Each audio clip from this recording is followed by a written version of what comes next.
हमेशा बीजेपी की हम बात, जैसे बिहार चुनाव की बात कर रहे हैं, बीजेपी अच्छा परफॉर्म कर रही है, एक बार फिर से जो है एनडीए की सरकार बनने जा रही है, एक बार फिर से जनता ने भरोसा जो है अपना जताया है बीजेपी के ऊपर।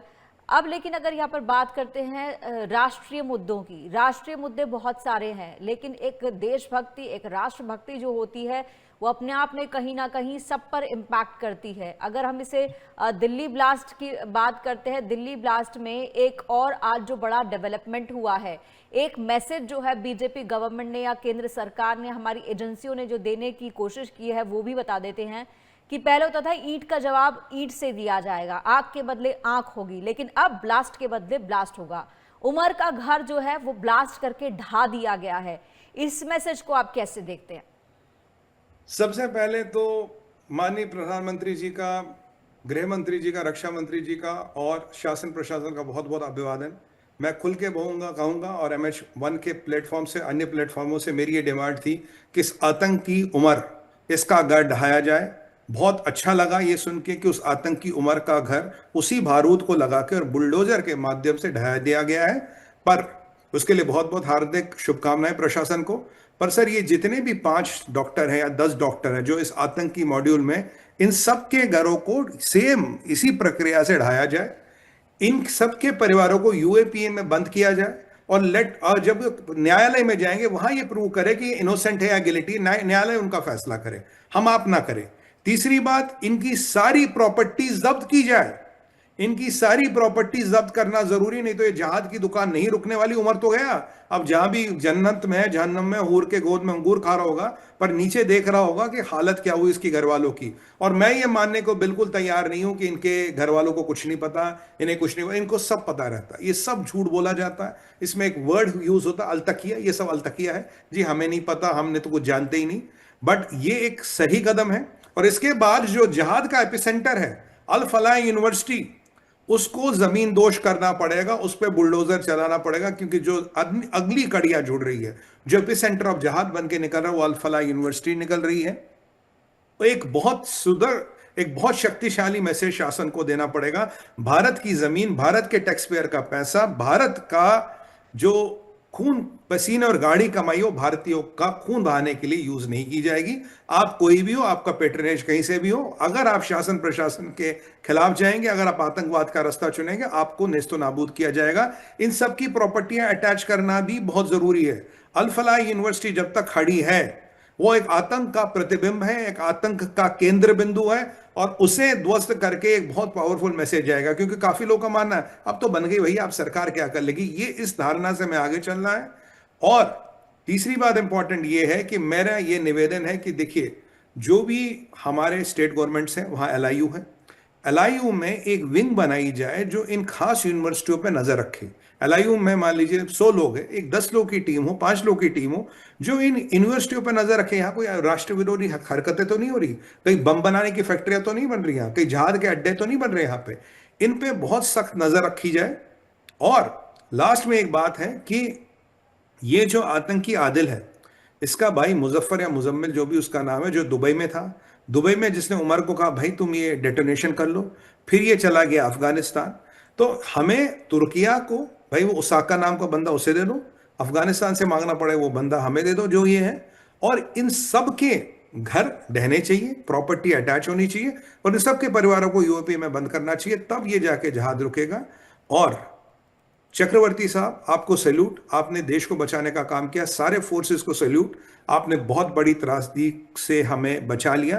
पर एक जो सबसे बड़ी घटना है पूजा जी, वो ये है 32 गाड़ियां ली गई थी, 4 गाड़ियों का पता चला है, 26 से 28 गाड़ियां कहाँ हैं हमें नहीं पता। अगर 3000 किलो विस्फोटक है तो दिल्ली में जो 6 ब्लास्ट ये प्लान कर रहे थे उसमें शायद 100, 200, 300 किलो लग जाए, बाकी 2600 या 2700 किलो विस्फोटक कहाँ यूज करना था। इनके अभी एजेंडा में क्या क्या है, कौन कौन है, क्योंकि मैं आपको बताऊं कल 15 लोगों को और गिरफ्तार किया गया है, जिसमें 5 डॉक्टर हैं, कुछ पैरामेडिक हैं, और ये डॉक्टर कानपुर से, ऑल ओवर इंडिया से इनकी गिरफ्तारी की जा रही है। अब सवाल ये है, ये डॉक्टर जिहाद का नेटवर्क कितना बड़ा बना था, क्या ये देश के हर कोने में फैला है, क्या ये गाड़ियां देश के हर कोने में पहुंच चुकी हैं, क्या ये जिहाद का जो इकोसिस्टम है पैन इंडिया प्रॉब्लम बन चुका है। तो अगर ये है तो इसके तो हमें निपटना पड़ेगा, बाकी पाकिस्तान को सबक सिखाएंगे ही।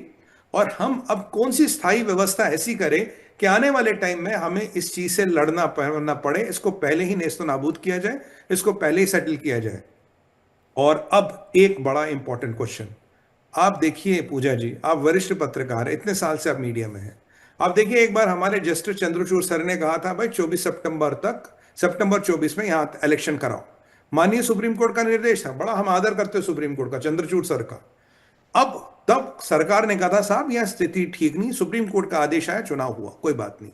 अब जो लॉ एंड ऑर्डर की परिस्थिति बिगड़ी है, क्या माननीय सुप्रीम कोर्ट, क्या माननीय जस्टिस चंद्रचूड़ साहब क्या इसकी जिम्मेदारी लेंगे? बड़ी विनम्रता से देश ये सवाल पूछता है। और भाई जाहिर सी बात है नहीं लेंगे। अगर आप जिम्मेदारी नहीं लेंगे तो आप ऐसे आदेश दे सकते हैं, अगर आप आदेश दें तो आप जिम्मेदारी लें, पहली बात यह है। दूसरी बात यह है कि अगर इस परिस्थिति को आप आकलन करें, आपको नहीं लगता जब से उमर अब्दुल्ला की सरकार बनी है ये आतंकवादी गतिविधियां बढ़ी हैं, एक अलग स्तर पर बढ़ने लगी है? क्या इस सरकार का संरक्षण है? क्या उमर अब्दुल्ला इनको कहीं ना कहीं से उनकी सरकार में पेट्रनेज मिला, चाहे उमर ना देते हो, उनके अधिकारी देते हो? क्या इस उमर अब्दुल्ला की सरकार को बर्खास्त न किया जाए? अगर इतना देशव्यापी षड्यंत्र रचा गया है तो वहां के चीफ मिनिस्टर को आपको बर्खास्त करना पड़ेगा। मैं आपको एक बात बताऊं, ये जो जहादी राइसिन बना रहे थे पूजा जी, ये दर्शकों को बताना चाहता हूं, 1 ग्राम राइसिन, 1 ग्राम, हवा में अगर मिला लिया जाए 1 लाख लोग 101% मरेंगे। मात्र 1 ग्राम राइसिन को अगर हवा में मिला दिया जाए 1 लाख लोग 101% मरेंगे। कोई एंटीडोट नहीं इसका, इससे बचने का कोई तरीका, ना स्मेल आती है, ना टेस्ट आता, ना कुछ होता। अगर इस लेवल के मास मर्डर की तैयारियां हो रही हो तो क्या उस लेवल का क्रैकडाउन हो? जब मनोज सिन्हा का शासन था तब तो ये कांड नहीं हुए, जब से ये उमर भैया आए तब से ये कांड क्यों हो रहे? इसकी जांच करे जाए, इसके तह तक जाया जाए, मिडिल ईस्टर्न पैसा रहा उसको देखा जाए, ये अल्फला जैसे जहाद के सेंटर बन रहे इनको देखा जाए। और माननीय सैनी साहब से तो मेरा हाथ जोड़ के निवेदन है, ये जो नूह का क्षेत्र बन रहा है, जो मेवात का क्षेत्र बन रहा है, ये भी एक नया टेंशन वाली बात है। यहां भी कुछ गतिविधियां ऐसी सूत्र बता रहे हैं जो देश की सुरक्षा के लिए अच्छी नहीं है। इससे पहले कि अल-फलाह वहां बने, इससे पहले कि ऐसी आतंकवादी घटनाएं वहां हो, मुझे लगता है शासन प्रशासन को ताबड़तोड़ मोड़ में आके क्रैकडाउन करके ऐसे सारे उपद्रवी एलिमेंटों को तरीके से निपटना चाहिए। और इससे पहले कि बेगुनाहों का खून बहे, देश को इनके खतरनाक मंसूबों से बचाना चाहिए। यह मेरा हाथ जोड़ के निवेदन है, यह किसी व्यक्ति या संप्रदाय के और नहीं है। जिसने भी देश का खून बहाने का प्रयास किया वो आतंकवादी है, वो मास मर्डर है। और माननीय सुप्रीम कोर्ट से एक निवेदन है भारत का शहरी होने के नाते, सर इन आतंकवादियों का, इन मास मर्डरर्स के कोई ह्यूमन राइट्स नहीं होते। जो इस सभ्यता को समझते हैं, जो हजारों लाखों लोगों का खून बहाने का इरादा मन में लेके चलते, उनके ह्यूमन राइट्स कहां से हुए सर, जो खुद ह्यूमन नहीं है? ये भी एक धारणा, ये भी एक कटु सत्य है जिसको हमें अब स्वीकार करना पड़ेगा। हमारी जुडिशरी को स्वीकार करना पड़ेगा। बेल के खेल में नहीं पड़ना इनके, क्योंकि बड़े बड़े वकील आते 10-10, 20-20 लाख रुपए एक पेशी के लेते हैं, वो आते कि भाई वकील दे दो, बेल दे दो। क्या हम, अगर ऐसे खतरनाक लोग बाहर रहे, कल को कोई बहुत बड़ा कांड होता, जिम्मेदारी कौन लेगा? सवाल ये है, बड़ा सवाल है, आकलन करना पड़ेगा।